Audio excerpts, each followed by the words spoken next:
세상의 모든 지식 언더스탠딩. 자, 이번엔 중국 얘기해 보겠습니다. 중국의 기술이 요즘 심상치 않다는 네. 얘기들이 많은데 이와 관련해서 매우 재밌는 보고서가 하나 보고서가 나와서 하나 있어서 네. 우리가 이거 보고서 읽을 시간은 없고 네. 김상훈 기자가 대신 네. 자세히 읽고 보고서 읽고 취재해온 어. 기자 김상훈 기자가 배워보겠습니다. 어서 오십시오.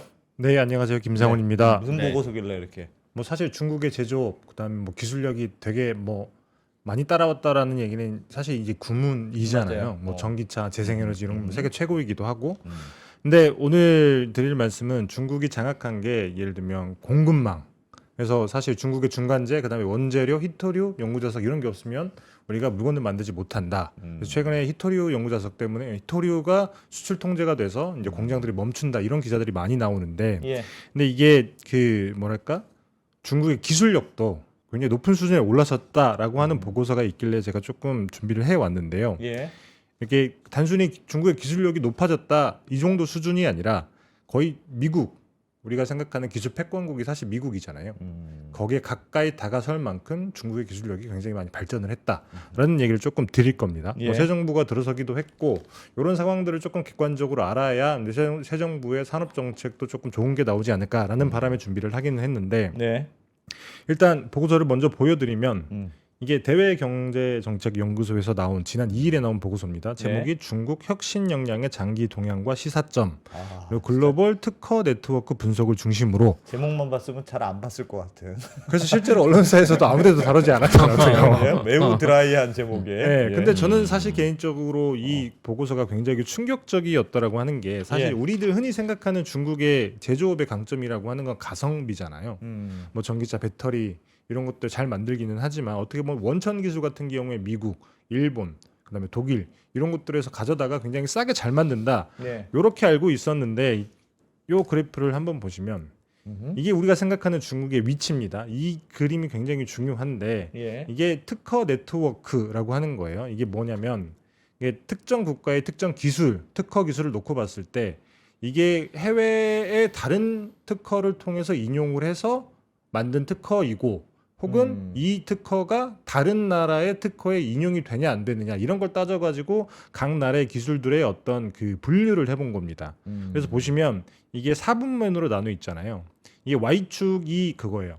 그러니까 다른 나라의 기업들 혹은 예. 특허권자들이 그 나라의 특허를 인용을 얼마나 하느냐.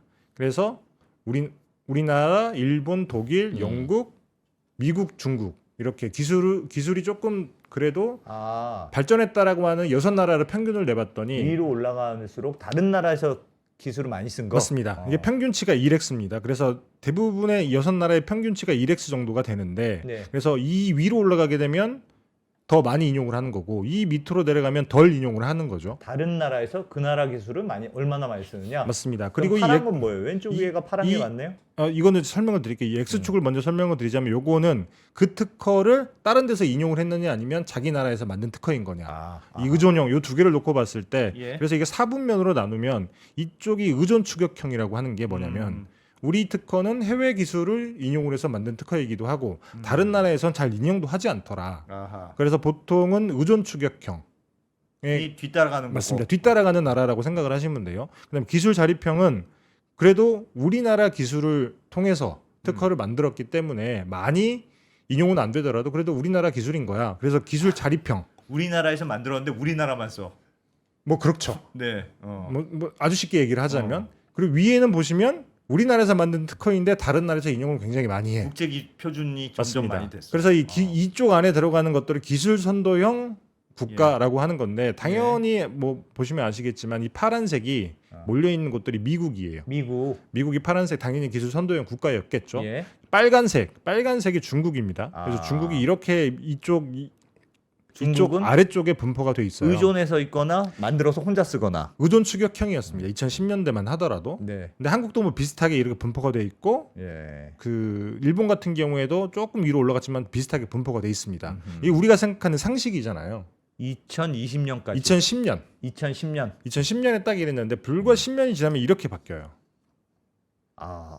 한국은 밑에 그대로 쳐져 있고 일본도 쳐져 있고, 살짝 미국이 처지는 모습을 보이는데 압도적으로 중국이 기술 선도형 국가로 올라선 거예요. 우와. 중국의 기술을 그러니까 중국이 자체적으로 저 왼쪽 위에 올라가 있다는 건 중국이 자체적으로 우리가 만든 개발한 기술을 특허이고 다른 나라들이 인용도 많이 해가더라. 그거를 다른 나라에서도 많이 쓰더라. 맞습니다. 우와. 물론 중국 같은 경우에는 이건 자체 인용 비율이 굉장히 높기 때문에 같이 섞여 있어서 예? 다른 나라에서 대부분 많이 쓴다라고 완벽하게 말할 수 없기는 합니다만 여튼 뒤에서 설명을 드리겠지만 다른 나라에서 많이 쓰기도 하고 어쨌든 본인들이 만든 기술을 본인들이 계속 인용하기도 하고 미국보다 더 그렇다는 뜻인데요, 지금? 그렇습니다. 그래서 이 불과 10년 만에 이렇게 바뀐 거예요. 그때 뭔가 좀 물론 중국의 기술이 많이 좋아진 건 예전보다는 사실이겠으나 네. 뭔가 좀 과장된 거 아닌가? 근데 그런 이게 생각이 사실은 이게 그렇다고 해서 중국의 기술이 미국의 기술력을 압도하는 수준인 거냐? 예. 그런 뜻은 아닌 게 이게 예. 우위를 나타내는 게 아니라 단순히 딴 데서 인용을 했거나 혹은 우리께 인용이 되거나 이것만 점을 찍은 거기 때문에 이거는 기술의 우위를 따진다기보다는 일단 양. 굉장히 이 기술적으로 봤을 때 중국은 다른 나라의 기술 도움을 받지 않고 자립해서 굉장히 기술 내재화를 잘했구나 이렇게 판단을 할 수 있는 어쨌든 거죠. 자립했는데 다른 나라에서도 좀 쓰는 양이 많아졌다. 그렇죠. 그게 맞습니다. 얼마나 핵심적인 건지는 모르겠으나 물론 중국 내부에서도 본인들 걸 굉장히 많이 인용을 하고 다른 나라에서 쓰는 것도 많아졌고 그래서 재밌는 게 이런 거예요.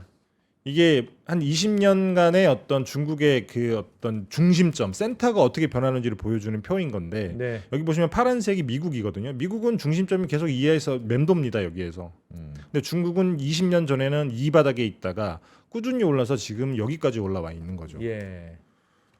그래서 사실 이것만 놓고 보면 그래서 어쨌든 중국이 굉장히 기술 자립을 했구나라고 하는 걸 판단할 수 있는 거고 한국은 여기서 계속 이렇게 뒤로 처지는 거죠. 원래는 기술 자립형이었는데 네. 이 의존 추격형까지 떨어져 있는 상황입니다. 오히려 한국은 역행했네요. 그렇죠. 와. 이게 뭐 다른 나라에서 우리나라 특허를 인용하는 비율은 그렇게 변하지 않았는데 우리나라가 다른 나라의 특허 기술을 많이 인용하다 보니까 해외 의존도가 조금 높아진 겁니다. 오히려. 네. 뒤에 조금 더 자세히 설명을 드리겠지만 그래서 참네. 보시면 이런 거예요. 사실 미국 같은 경우에는 언제나 뭐 기술 1등 패권국이었으니까 예. 20년 전이나 지금이나 자기네 나라 기술이 굉장히 좋기 때문에 70% 가까이는 자국 인용을 합니다. 그러니까 우리나라에서 나온 특허들은 대부분 우리나라 특허에서 파생된 특허야. 그리고 한 30%가 외국의 특허인 건데 예. 보시면 이 중국의 비율이 꽤나 빠른 속도로 늘어요. 그러네. 미국도 중국의 특허를 인용하는 비율이 많이 늘어난다는 거죠. 자국 인용을 뺀 다른 나라에서 들어오는 특허만 놓고 봤을 때는 원래는 여기 보시면 그 일본, 예. 독일 초록색. 이런 나라들에서 특허를 조금 많이 따왔는데 최근 들어서는 중국 특허를 압도적으로 많이 가져오고 있는 상황인 거죠. 중국을 보시면 아까 자국 인용 비중을 말씀을 드렸던 게 이런 거예요. 2020년만 하더라도 그때는 중국이 기술력으로 굉장히 뒤처져 있을 때이기 때문에 예. 기껏 해봐야 자국의 특허를 인용해서 또 특허를 만드는 비율은 한 40% 정도밖에 안 됐는데 예. 지금은 90%입니다. 오호. 그러니까 중국은 지금 상황에서는 굳이 다른 나라의 특허를 인용하지 않고 우리 기술만으로도 모든 걸 다 할 수 있는. 많이 자립했다. 그렇죠. 그런데 많이 자립했는데 중국의 기술을 외부에서 쓰는 것도 예전보다 많이 많아졌다. 요걸 보시면 명확하게 이해가 되는데 이게 일본의 특허 인용 비중 변화를 나타낸 겁니다. 이건 자국 인용 비중이에요. 녹색이 예. 일본이 자기 나라의 특허를 인용을 해서 특허를 만들었을 때 인용 비중인 건데 이게 계속 줄어들고 줄어든 자리를 차지하는 게 중국입니다. 와. 보시면 밑에 있는 게 미국이에요. 그래서 타국 인용 비중으로 놓고 봤을 때는 항상 어떻게 보면 미국이 1등이었는데 지금은 미국을 앞지른 게 중국 특허입니다. 그러니까 지금은 어쨌든 5년 전까지만 5년 전에는 2020년에는 일본이 특허를 낼 때 인용하는 비율이 미국 기술보다는 중국 기술이 더 많아졌다는 거예요. 예를 들면 약간 그런 걸 수도 있지 않아요? 그러니까 저거는 미국의 기술의 우위보다는 미국은 기술이 너무 그동안 좋아서 네. 미국은 다 돈 내고 쓰라고 한다. 근데 중국은 예를 들면 딥시크 무료로 막 뿌렸듯이 네. 싸게 많이 뿌린다. 중국은 남들이 많이 쓰는 게 목적이니까. 뭐 그럴 수도 있습니다. 중국은 그냥 무료로 막 네, 뿌리고 안드로이드처럼 네. 미국은 돈 내고 쓰시오 하니까 미국에서 돈 내고 쓰느니 싼 중국 걸 쓰자. 하는 동향이 실제로 좀 나타날 AI 수도 쪽에서는 있다. 오픈 소스로 다 이렇게 본인들의 생태계를 만들려고 노력을 하고 있으니 이것도 예. 어떻게 보면 중국의 정책적인 노력으로 우리 특허는 비싸지 않아 그냥 가져가서 써도 돼 이렇게 돼 있을 수도 있습니다. 다만 예. 이 세부적인 특허들의 그런 어떤 양태까지는 이 보고서에 담겨 있지는 않고 이 보고서는 그냥 단순히 그 가치 판단을 배제한 채 이렇게 지도가 바뀌었더라라고 하는 중간 결과만 발표한 연구 보고서이고 예. 11월 때쯤에는 올해 11월에는 이걸 조금 더 심화시켜서 말씀처럼 각 개별 특허 사례를 봤더니 요거는 중국의 의도가 뭐고 그러면 아하. 이렇게 우리가 어떻게 보면 이게 우리나라 의존도거든요. 예. 우리나라 같은 경우에는 예전에 거의 중국 특허 인용을 하지 않다가 지금은 미국이랑 일본의 특허를 인용하는 것보다 더 많이 중국 특허를 중국 인용을 걸더 많이 합니다. 써요. 와, 어쨌든 그러니까 숫자로는 그렇다. 그렇죠. 이게 어쨌든 중국의 정책적인 노력인지까지는 아직은 몰라요. 어. 지금은 이렇게 점만 찍어봤기 때문에 예. 실제로 중국의 정책적인 노력이 가미가 돼서 이런 식으로 우리가 중국의 특허 인용을 많이 했을 수도 있습니다. 다만 이거는 11월쯤 돼서 조금 심화 연구 결과가 나와봐야만 우리가 이렇게 가치 판단할 수 있는 결과가 나오기 때문에 그건 그때 가서 제가 다시 한번 보고서가 나오면 소개를 해드릴 텐데 여튼 그런 정책적인 어떤 뭐 노력이 있었을 수도 있겠습니다만 그렇지 어쨌든, 않다고 하더라도 일본이나 사실 중국이 일본이나 우리나라 같은 경우에 중국의 대인적이 너무 많이 있기 때문에 이런 것들을 항상 어떻게 보면 조금 우려를 할 텐데 그건 맞아요. 그러니까 그게 기술이 얼마나 대단한 건지 몰라도 어쨌든 일본과 우리나라는 자체적인 기술 자체가 줄어든 거잖아요. 어쨌든. 그렇죠. 그 말은 뭔가 좀 문제는 혹은 중국이 너무 이렇게 막 치고 나가고 있다는 느낌은 드네요. 요거는 그냥 단순히 추정이긴 합니다만 이렇게 우리나라나 일본이 중국 때문에 대인적도 많고 그래서 우려도 하고 있지만 그럼에도 불구하고 중국의 특허 인용을 많이 한다고 하는 얘기는 그만큼 중국의 기술력이 굉장히 좋아졌다라고도 판단할 수 있다는 거죠. 왜 그래요? 왜 중국은 잘해요? 왜 중국은 좀 걱정돼요. 사실 중국만 할 수 있는 방법이기도 하고 항상 이런 것들이 예를 들면 WTO 그다음에 최근에 미국이 지적하고 있는 문제들이기도 해요. 중국 같은 경우는 그냥 정부가 막 밀어붙이고 막 때려박고 그러니까 양적으로 일단 성장을 시킨 다음에 그 안에서 어떤 질적인 성장 부분을 찾아서 계속 키우는 방식인 거잖아요. 예. 그래서 많은 분들 아시겠지만 그 중국 제조 2025 그러니까 시진핑 주석이 취임한 뒤에 2015년에 만든 일종의 산업 정책 같은 건데 지금은 많은 사람들이 우리들이 서방에서 비판을 하기를 이게 비효율의 극치다. 과잉 생산 능력 때문에 오히려 위기에 처했다. 그다음에 뭐 미중 무역 전쟁을 불러왔고 이게 양쪽으로만 성장을 했지 생산성은 뭐 바닥이다. 예. 이런 비판들을 많이 받기는 합니다만 근데 어쨌든 오늘 보고 있는 그 특허 기술만 놓고 본다고 하면 성과도 굉장히 눈부시다라고 할 수 있는 게 원래 중국의 산업 정책이라고 하는 게 아주 거칠게 단순화해서 얘기를 하자면 이런 거거든요. 워낙에 내수 시장이 크기 때문에 예. 하지만 기술력이 없기 때문에 우리가 시장을 내어줄 테니 내가 들어와라. 대신에 우린 조건이 있다. 일단은 중국 시장에 진출하려면 조건이 첫 번째가 합작사여야 된다. 예전에 한참 그랬죠. 그게 그렇죠. 그래서 기술 빼가려고 그런 거 아니냐. 예를 들면 현대차가 베이징 차랑 합작을 했던 것도 그런 이유인 거고 그런 다음에 기술 이전 이 두 가지가 어떻게 보면 의무사항처럼 따라 붙었었는데 예. 그렇게 해서 이 기술들을 하나씩 이렇게 명시적으로 빼먹기도 하고 그게 아니더라도 굉장히 어떤 다른 방법으로 기술들을 가지고 오는 거죠. 그러면 그 기술을 가져온 기업들이 어느 정도 기술력을 갖추게 되면 그런 기업들에게 중국 정부가 굉장히 몰빵을 해주잖아요. 뭐 예를 들면 요게 국가주도 기금이라고 하는 게 있습니다. 예. 중국에는 잠깐 슬라이드 보여드리면 국가 주도 기금. 이게 2017년 기준으로 한 800개 정도가 되는 국가 주도 기금이 있다고 그게 하더라고요. 뭔데요?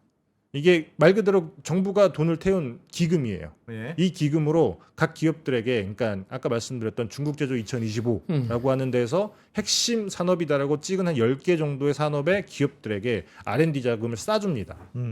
그래서 규모로만 놓고 치면 이게 400조 원쯤 되고 예. 이게 그 한 10개 정도 되는 산업의 각각 산업들의 R&D 자금을 지원하는 비중이 조금 다르긴 합니다만 뭐 항공 이런 것들 굉장히 중국이 키우고 싶어하는 산업 같은 경우에는 그 항공 산업에서 쓰는 전체 R&D 자금의 40% 정도를 정부가 쏴주는 거예요. 예. 그러니까 일단 시장을 내어주되 합작사, 그다음에 기술 이전 이런 의무 조항을 둬서 중국 기업으로 기술이 넘어오게끔 만들고 그 넘어오는 기술을 R&D를 통해서 굉장히 발전시킬 수 있게끔 굉장히 자금을 몰아주고 예. 그런 식으로 굉장히 어떤 기술들을 계속 빨아들였다라고 하는 거죠. 그리고 더더군다나 중국은 돈이 어쨌든 많이 있기 때문에 그렇게 들어오지 않는 기술들인 경우에는 미국 사버리고 그렇죠. 반도체 기업들 특히나 굉장히 많이 샀죠. 트럼프 대통령이 어떤 뭐랄까 규제를 하기 전까지는 굉장히 많이 사들였고 이제 그런 식으로 시장을 내어주고 기술을 취하는 전략 같은 경우는 지난 10년 동안 계속 해왔다는 겁니다. 예. 야, 진짜 무섭다. 근데 저 원동력이 뭘까요? 저게 보통은 저런 걸 네. 민간 기업이 하잖아요. 맞습니다. 왜 해? 라고 물으면 돈 벌려고 돈 벌려고 하는 너 거지. 돈이 뭐. 얼마나 좋은 건지 알아? 어. 그래서 돌아가는구나. 이해가 어. 되는데 네.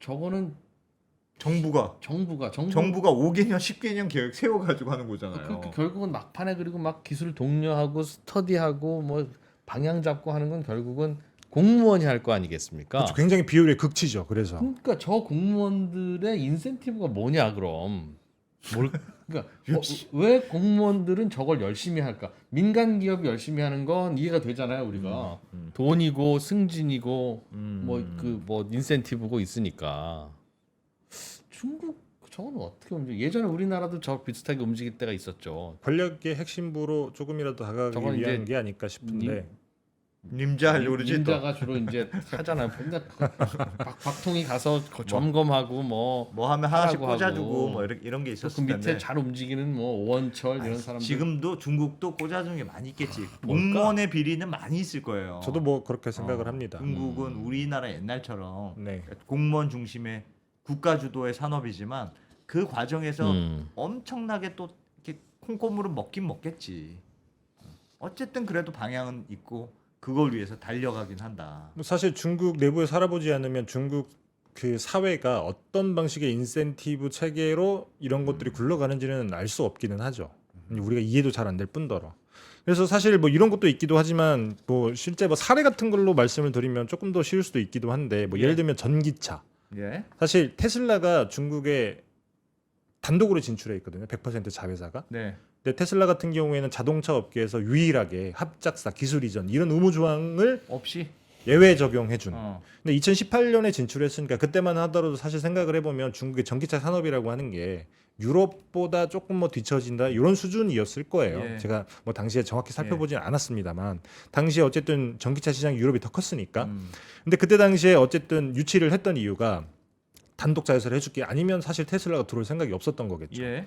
대신에 들어오고 난 다음에는 예를 들면 뭐 중국 정부가 요구했던 게 배터리, 모터, 전력 시스템, 자율주행 시스템 이런 것들은 부품을 중국 현지에서 조달을 해라. 아. 그다음에 자율주행 시스템을 하려면 데이터 센터가 또 필요할 거 아니겠습니까? 예. 근데 데이터 통신망을 밖으로 나가면 안 되기 때문에 데이터 센터도 중국에 놔라. 이런 식으로 가까이 두면서 아주 자연스럽게 중국 기업들에게 이제 기술들이 흘러갈 수 있는 구도를 만들어 주는 거죠. 그래서 예를 들면 이런 게 있어요. 유나이티드 이미징이라고 하는 이게 MRI 자기 공명 영상 기술을 가지고 있는 기업입니다. 예. 이게 원래 그 MRI 부문 같은 경우에는 만들 수 있는 기업들이 굉장히 소수예요. 굉장히 그게 기술력이 어려운 거예요, 대단하기 MRI 가? 때문에. 예. 그래서 전 세계적으로 90% 시장을 갖고 있는 기업이 세 곳이 있습니다. 지멘스, 예. 그다음에 GE, 어. 그다음에 필립스. 이 세 곳밖에 없는데 이 유나이티드 이미징이 최근에 굉장히 글로벌 플레이로 굉장히 시장 점유율을 늘리고 있는 중국 기업이거든요. 예. 요 회사를 어떻게 만들었냐면 그 지멘스의 헬스케어 사업부에서 MRI 부문을 하던 엔지니어들이 나와서 영입해. 그렇죠. 중국인들이 나와서 유나이티드 이미징이라고 하는 회사를 만들어 버린 겁니다. 그러니까 그래서 그 지멘스에서 중국 내부에서 특허 소송을 했죠. 예. 요거 우리 특허를 가지고 갔다. 그래서 예를 들면 MRI 초전도 자석 일체형 코일 특허를 훔쳐갔다라고 해서 소송을 제기했지만 예. 이것뿐만 아니라 다른 특허들도 있긴 합니다만 중국 법원에서 지멘스의 손을 들어줄 이유가 없잖아요. 그래서 결국에는 2011년에 최종 판결이 나왔는데 결국에는 유나이티드 이미징이 이겼고 한 10년 사이에 사실 유나이티드 이미징은 10위권 안에 있는 글로벌 기업으로 성장을 한 거예요. 사실 굉장히 어떤 기술력의 허들이 굉장히 높은 건데 네. 이런 방식으로 기술을 빼와서 그 산업에서 뭐랄까 그 글로벌 플레이어를 만드는 그 어떤 전략을 굉장히 중국이 잘 짜는 거죠. 그 안에는 굉장히 수많은 반칙들이 숨어 있을 테지만 그 반칙을 전혀 부끄러워하지 않는 게 중국이기도 하고 남들이 우리나라도 SK온이 SK 엔솔 직원들을 엄청 뽑아가지고 시켰죠. 제일 좋은 게 이제 중국은 그래도 플레이어들이 많으니까 그들끼리 경쟁을 시킨대요. 그들끼리. 그리고 중국 정부도 누가 이길지 모르는 거야. 근데 하여튼 그 안에서는 어쨌든 스몰 자본주의가 돌아가는 거지. 이기면 우리 다 먹는다 씨 뭐 이러면서. 중국이 이제 몰아주는 대신에 비효율인 걸 알아요. 굉장히 많은 사람들이 몰아주지만 여기서 이제 스스로 경쟁을 하고 한 뒤에 거기서 이기는 사람들이 나올 거 아니겠습니까? 영원한다. 걔네들을 통폐합해서 국유기업으로 만들어 버리는 거예요. 예. 근데 이제 우리나라는 더 어렵겠지. 옛날에는 그게 됐다잖아. 옛날에는 대기업들한테 재벌들 엄청 키워줬는데 네. 한 놈만 키워주는 게 아니고 삼성도 키워주고 하나도 키워주고 뭐 대우도 키워주고 그렇게. 우리는 키워봐야 고놈이니까. 아 근데 거긴 숫자가 더 많으니까. 그러니까 사실은 하기가 중국이 더 편하죠. 어찌 보면 중국 공무원들이 일하기 편하지. 그러네. 자동차 산업을 읽어보자 하면 자동차 뭐 신진자동차, 새나라자동차, 아더 서비스? 안녕하십니까? 그래서 잠깐 슬라이드 뭐 없잖아. 보여드리면 대체적으로 이런 구도인 거예요.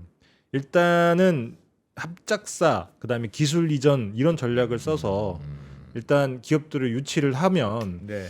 일단은 기업들이 현지에서 생산을 하잖아요. 예. 그러면 수입 의존도는 줄어듭니다. 수입 의존도는 줄어들고 대신에 합작사 기술이 이런 방식으로 기술을 이제 가져오게 되면 당연히 외국 기업의 의존도도 감소를 하게 되고 뭐 여러 뭐 해외 기업도 쇼핑도 하는 이런 방법들을 하게 되면 이제 글로벌리하게 경쟁력 있는 기업들이 나오는 겁니다. 그러면 그 애들에게 조금 더 몰아주는 거죠. 그런 다음에 얘네들이 기술 리더가 될 수 있게끔 더 몰아준다. 그래서 예를 들면 병목 기술이라고 하는 건데 예를 들면 화웨이 같은 기업들은 표준 필수 특허라고 해서 예를 들면 통신을 해야 된다. 5G 통신을 해야 된다. 여기에 필요한 표준 필수 특허는 무조건 써야 되는 겁니다. 이런 기술들을 무조건 갖출 수 있게끔 타겟팅을 한다는 거죠. 예. 그렇게 해서 기술 자립도를 극단으로 몰아가는 거죠. 어쨌든 기술을 탈취하건 뭐하건 가네. 재밌는 게 이런 것도 있어요. 그러니까 예를 들면 어쨌든 미국 다국적 기업들이 중국에 진출을 하게 되면 중국 기업들이 이렇게 특허를 빼가니까 당연히 소송 같은 걸 할 수밖에 없지 않겠습니까? 근데 중국에서 하게 되면 당연히 지겠죠. 예. 그러면 중국에 아무래도 그렇죠. 유리할 그럼 테니까. 미국에 진출한 기업이 그냥 미국 법원으로 들고 갈 텐데 근데 그런 경우에는 중국에 있는 기업이 중국 법원으로 달려갑니다. 달려가서 반소 금지 명령이라고 하는 걸 내려달라고 요청을 해요. 그게 뭐예요? 이게 뭐냐면 여기서 먼저 소송을 제기하게 되면 저쪽에서 소송이 벌어지고 있으면 이 소송에 방해가 된다. 그래서 그 해외에 있는 A 기업이라고 하는 곳에게 너는 소송을 방해하고 있기 때문에 하루에 얼마 이런 식으로 벌금을 부과하는 겁니다. 그런 게 가능해요? 가능합니다. 그러니까 예를 들면 내가 네덜란드 기업인데 네. 중국 애들이 내 특허를 기술을 뺏어갔어. 뺏어갔어요. 그럼 네덜란드 법원에 가서 네. 특허 침해 소송을 제기했는데 네. 그러면 그 중국 기업이 중국 법원에 가서 제가 우리 소송을 방해하니까 못하게 해주세요. 네. 여기다 침해 소송을 다시 얘기하면 그렇죠. 중국 판결이 끝날 때까지 아무런 걸 못하게 만든다. 맞습니다. 그래서 실제로 그럼 사례가 있는 게 취하해야 뭐냐면 돼요? 취하. 그래서 보통 합의로 끝나더라고요. 그래서 결국에는 중국 기업이 이기는 방식으로 되는 거죠. 와. 그래서 실제 사례가 뭐냐면 2020년에 그 노키아의 특허 포트폴리오를 인수한 특허 괴물이라고 하는 컨버슨트라고 하는 기업이 있습니다. 예? 얘네가 화웨이가 본인들이 가지고 있던 원래 노키아 가지고 있던 특허인 거죠. 2G, 3G, 4G의 이동통신 관련 표준 필수 특허를 침해했다라고 해서 독일 법원에 소송을 제기를 했는데 예. 독일 법원은 당연히 화웨이가 잘못했다라고 해서 판매 금지 명령을 내렸어요. 예. 근데 어쨌든 소송은 계속 길어지겠죠. 뭐 2심, 예. 3심이 있을 테니까. 근데 화웨이가 중국 법원으로 이 소송을 가져갑니다. 우리는 정당하게 쓴 건데 억울하다. 그러니까 니네 확인 좀 해주고 그다음에 독일의 판매 금지 명령을 막기 위해서 컨버슨트가 독일 법원에서 진행 중인 소송을 계속하거나 집행하지 못하도록 반소 금지 명령이라고 하는 걸 내려달라. 그래서 중국 법원이 이걸 받아줘서 하루에 2,200만 원 정도 되는 벌금을 부과합니다. 그래서 이 소송이 계속 길어지게 되면 계속 이 벌금이 늘어나는 거예요. 그래서 최근에 화웨이 같은 경우 다른 소송에서 중국 법원이 상대편 넷기어라고 하는 기업에게 하루 2억 원 정도 되는 벌금을 부과했다고 하더라고요.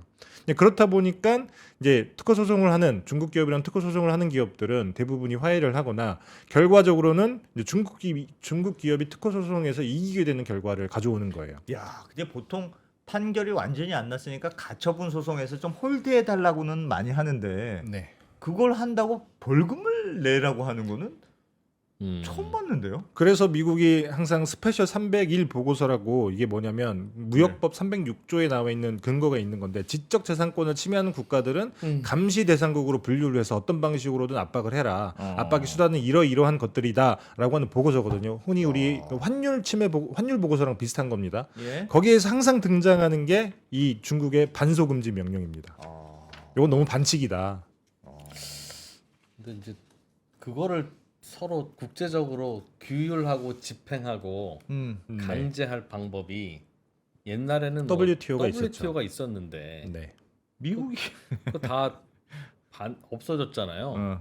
이제 그래서 이제 중국 같은 경우에 WTO가 조금 어떻게 보면 힘을 그러니- 잃어버린 상황에서 훨씬 더 많은 것들을 할 그러니 수 이제 있는 뭐 힘을 생긴 중국이 거죠. 중국 맘대로 하는 거를 참 그게 뭐 더 말도 안 되는 짓을 하더라도 어떻게 지금 미국도 솔직히 막을 좀 방법이 그렇게, 없는. 그렇게 뭐 그러니까 좀 미국도 이상하잖아. 뭐 더 하고 근데 오히려 중국이 미국한테 야 국제 통상 질서 좀 지켜 그런 얘기를 그리고 하는 서로 세상이니 그러고 있으니. 야 저걸 어떻게 어쨌든 그럼에도 불구하고 최근에 많은 분들이 안심하고 얘기하는 분야 중에 하나가 그럼에도 불구하고 중국이 따라오지 못하는 게 반도체 분야이고 그다음에 예를 들면 항공기 터빈 이런 것들이 있기 때문에 뭐 그래도 중국을 조금 뭐 통제할 수 있는 거 아니냐라고 말씀하시는 분들도 있기는 합니다만 근데 최근에 반도체 같은 경우에도 많은 얘기가 나오고 있는 게 그런 거잖아요. 예. 미국이 중국이 첨단 반도체 못 만들게 극자외선 노광 장비 이런 거 못 음. 사가게 해놨더니 심자외선 노광 장비라고 하는 조금 더 사양이 떨어진 저사양의 장비로 5나노 칩을 만들더라. 네. 요즘 그러고 있죠. 그렇죠. 그다음에 GPU 못 사게 만들어 놨더니 화웨이가 어센드 920이라고 하는 A양 칩을 만들고 그다음에 최근에 열렸던 세미콘 차이나 여기서는 뭐 사이케리어라고 하는 화웨이에서 독립한 국영 기업이 뭐 노광 증착 식각 검사 그러니까 반도체 장비 어떻게 보면 공정 전 부분에 대한 어떤 장비를 본인들이 또 만들었다라고 해서 주목을 받기도 했다고 하더라고요. 그래서 굉장히 단편적인 장면이지만 아까 말씀드렸던 어떤 그 특허의 네트워크 이런 것들까지 감안해서 보게 되면 중국은 그냥 시간의 문제이지 미국이 기술적으로 뭔가 이렇게 압박을 한다고 하더라도 충분히 자립할 수 있겠구나. 뭐 그런 생각을 할 수 있겠다는 생각이 저는 개인적으로는 들더라고요. 야, 중국이 진짜 무섭긴 무섭구나. 무섭긴 무서워. 근데 뭐 중국의 기술력이 대단하다까지는 뭐 감탄하고 지나갈 수 있기는 한데 근데 미국의 기술력이 대단할 때는 사실 우리가 그런 걱정은 하진 않잖아요. 이 가지고 있는 기술을 무기화하면 어떡하지? 근데 중국은 다른 나라이기 때문에 아까 말씀드렸다시피 우리나라가 중국의 특허 의존도 기술 의존도가 높아진다라고 하면 그런 방식도 생각을 해볼 수가 있는 거예요. 아주 단순하게 얘기하면 못 쓰게 하면 어떡하지? 아니 그 중국이 미국과 같은 우방은 아니지 않느냐. 그렇죠. 예를 들면 미국 같은 경우에도 그런 걸 되게 많이 하잖아요. 예. 중국이 마음에 들지 않기 때문에 우리가 반도체 수출 통제를 해야겠네. 그러면 미국의 기술을 가지고 있는 모든 수출 제품들은 미국 상무부의 허가를 받아. 이렇게 얘기를 하는데 중국이라고 그런 안 하겠습니까? 했으면 더 했지. 그러면 만약에 우리가 굉장히 중국의 특허 의존도가 기술 의존도가 높아지게 된다라고 하면 예. 양쪽에서 그런 것들을 했을 경우에 그럼 우리는 어디다가 어떤 걸 팔 수 있을까? 라는 상상까지도 해볼 수 있는 게 아닐까. 예. 그래서 그 대외경제정책연구원 보고서에서는 마지막에 그런 결론을 내려요. 우리가 공급망에 대해서는 중국에 대한 의존도가 너무 높아서 걱정을 많이 하고 있기는 한데 이게 특허 네트워크 이것도 같이 봐야 되는데 우리가 보지 않고 있다. 너무 그냥 일단 편하니까 자꾸 갖다 쓰는 거 자꾸 좀 생각은 해봐야 된다. 그렇죠. 봤더니 중국의 기술력이 생각보다 우리한테 굉장히 위협이 될 수 있겠다. 물론 조금 더 심화 연구를 해보긴 해야 됩니다만 그래서 이중 네트워크 지도라고 하는 걸 만들어서 공급망에서는 이런 리스크가 있고 그다음에 특허에서는 이런 리스크가 있고 그렇기 때문에 우리가 이런 리스크를 대비를 해야 된다라고 하는 생각들을 해야 되는데 아직까지는 우리가 이런 부분에서 조금 많이 미진하다라고 이렇게 얘기를 하고 있습니다. 그러니까 하여튼 뭐 이공계가 좀 살고 사람들이 그쪽에서 돈도 많이 벌고 특허도 좀 내고. 제가 특허청 OB랑 통화를 해서 조금 물어봤더니 그런 말씀을 하시더라고요. 재밌겠다 이 얘기는. 중국은 본인이 이제 특허청에 근무하실 때 중국의 이 기술력은 이미 거의 미국에 다가섰고 근데 우리나라는 일본에 가까이 갈까 말까 하는 그런 상황이었는데 보면서 굉장히 놀랐던 게 그런 거라고 하더라고요. 중국 같은 경우 어떤 인센티브 체계를 갖췄는지 모르겠지만 대부분의 머리 좋은 인재들이 공대를 가는데 한국은 다 의대 가니까 의대를 간다. 어. 근데 그러면 우리가 어떤 방식으로 어떤 기술력을 따라갈 수 있겠느냐. 뭐 꼭 공대 갔다 와서 다 뭐 기술자가 되는 건 아니지만. 예를 들면 그런 거죠. 이게 한양대 칭화대 중국 칭화대에서 정밀기계공학을 전공을 하고 한국에 와서 경영학 석박사를 받은 교수님이 한 분 계시더라고요. 직접 네? 통화를 못 하고 그 글을 쓴 걸 제가 봤는데 그분이 그런 얘기를 하던데 중국 같은 경우에는 중국 정부가 밀어주고 그 다음에 기업은 그 지원을 받고 그 다음에 어떤 그 산학이라고 하잖아요. 예. 그 학교 이런 것들은 그걸 받쳐주고 음. 그래서 예를 들면 국가과학기술원이라고 하는 이 어떻게 보면 자원을 굉장히 많이 가지고 있는 기술의 총합체들이 꼭대기에 서 있으면 그 밑으로 테크 기업들 그다음에 인재들이 들어가서 예를 들면 최근에 나온 중국의 AI가 뭐죠? 딥시크인가요? 딥시크 그렇죠. 그런 기업들이 메인 계속 마누스. 줄을 계속 서 있다는 거예요. 그래서 그런 기업들이 계속 올라오는데 한국 같은 경우에는 사실 규모가 작은 기업에 가려고 하지도 않죠. 그다음에 대기업에만 가려고 하죠. 그다음에 고등학교 때부터는 다들 의대만 바라보고 있죠. 그래서 예를 들면 우리가 2000년대 초반에 벤처 붐이 일었을 때처럼 뭔가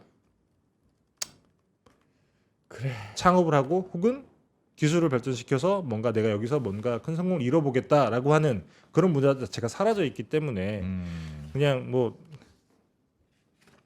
좀 안타깝다라는 말씀을 맞아요. 하시더라고요. 맞아요. 그래서 이렇게 해서 자꾸 기술자들이 돈 많이 버는 그런 사례가 많이 나와줘야 나도 진짜 역시 기술이 최고구나. 그런 말씀도 하시는데 우리나라 기술자가 없다라고 하면 우리가 해외에서도 스카우트 해올 수 있는데 한국은 이 기업 문화 자체가 기술자에 대한 연봉도 낮아요. 맞습니다. 그 연봉에 어떤 벽이 있기 때문에 오려고도 하지 않는다. 내부에서도 만들지 못하고 외부에서 데려오지도 못하고 굉장히 안타깝다라는 말씀을 하시더라고요. 그렇죠. 그러니까 예전에는 1등 전교 1등 뭐 대입 뭐 학력고사 수석하면 다 공대로 공대 갔는데. 가고 뭐 그랬는데 그런 사람들이 공대로 안 간다 이게 문제지. 이제 학생들이 현명해진 거지. 그래서 요즘 그런 얘기도 현명해진 있어요. 거지. 한국의 바이오가 그래서 희망이 있다. 똑똑한 사람들이 의대 뭐 이런 거 많이 아니, 그러니까- 가서 그러니까 의대- 바이오가 되게 의외로 그래 희망이 근데 희망이 없어. 의대생들을 한 3만 명쯤 뽑으면 그 중에서 1만 명은 의사가 되고 네. 나머지 2만 명은 의사로서는 잘 안 될 것 같으니까 그 지식을 바탕으로 바이오도 하고 뭐 하는 건데 의학 전문 기자도 하고 근데 다 의사만 하니 바이오를 누가 가요? 개업하는 게 낫지. 네. 네. 자, 여기까지. 김상훈 기자님. 자, 하여튼 오늘 그 리포트 대신 잘 읽었네요. 네, 여러 가지 생각할 바가 많이 있네. 맞습니다. 고맙습니다. 중국. 다음에 네. 그 업데이트된 것도 또 소개 네. 한번 해주십시오. 고맙습니다. 고맙습니다. 네, 감사합니다.